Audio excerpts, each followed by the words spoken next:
సిద్ధంగా ఉన్నాడు. దేవునికి స్తోత్రం. హల్లెలూయా. నువ్వు ఏ కష్టంలో ఉన్నా, నువ్వు ఏ నష్టంలో ఉన్నా, నువ్వు ఏ ఇబ్బందిలో ఉన్నా, ఏదైనా కానీ సరే, నువ్వు మొదటిగా దేవుని దగ్గరికి వెళ్ళి నువ్వు అడుగు. దేవుడు ఖచ్చితంగా నీ జీవితంలో కార్యం చేయడానికి సిద్ధంగా నీ పక్కనే ఉన్నాడు. ఒక్కసారి ఆలోచించండి. మనం ఏమంటామంటే దేవుడు నాతో ఉన్నట్లయితే ఈ శ్రమలే రావు అనుకుంటాం.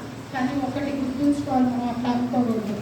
దేవుడు ఎప్పుడు మనతో ఉన్నాడు కాబట్టి శ్రమలు, శోధనలు మమ్మల్ని దేవునికి స్తోత్రం. హల్లెలూయా.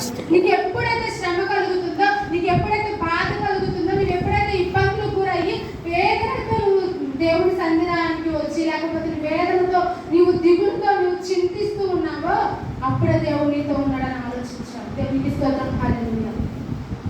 నిజమండి. యవ్వన ప్రాయంలో ఉన్న ప్రతి ఒక్క విశ్వాసులు అంటే సహోదరులు అందరూ కూడా ఏం చేస్తున్నారంటే దేవునికి వ్యతిరేకంగా జీవిస్తూ ఉన్నారు.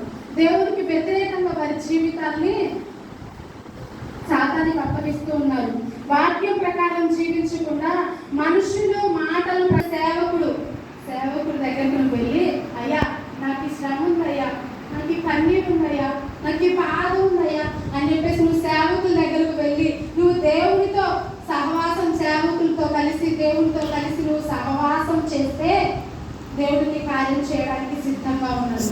అదేవిధంగా విశ్వాసులతో కూడా ముఖ్యంగా ఆలోచించాలి. విశ్వాసులతో కూడా మనము మన తోటి విశ్వాసి, మన తోటి సహోదరులతో కూడా మనం కలిసి ప్రార్థన చేయాలి. అమ్మా నేను ప్రార్థన చేయాలనుకుంటున్నాను బ్రదర్, నాతో ప్రార్థన చేస్తారా, నాతో కలిసి ఒక 5 నిమిషాలు ప్రార్థన చేస్తారా, రండి బ్రదర్ అని చెప్పేసి మనం అలాంటి ఆలోచన కలిగి ఉండాలి. నేను ఎప్పుడైనా ఒంటరిగా ఫీల్ అవుతున్నా, లేకపోతే బాధ కలిగి నువ్వు జీవిస్తున్నా, వేదనతో నువ్వు జీవిస్తున్నా, వెంటనే సేవకులను సలహాలు తీసుకొని సేవకులతో కలిసి ప్రార్థన చేస్తూ, అంతేకాకుండా నువ్వు విశ్వాసంతో నీ తోటి విశ్వాసంతో సహోదరులతో నువ్వు కలిసి ప్రార్థన చేస్తావో దేవుడిని ఖచ్చితంగా ఆశీర్వదించడానికి సిద్ధంగా ఉన్నాడు. దేవునికి స్తోత్రం. హల్లెలూయా. హల్లెలూయా.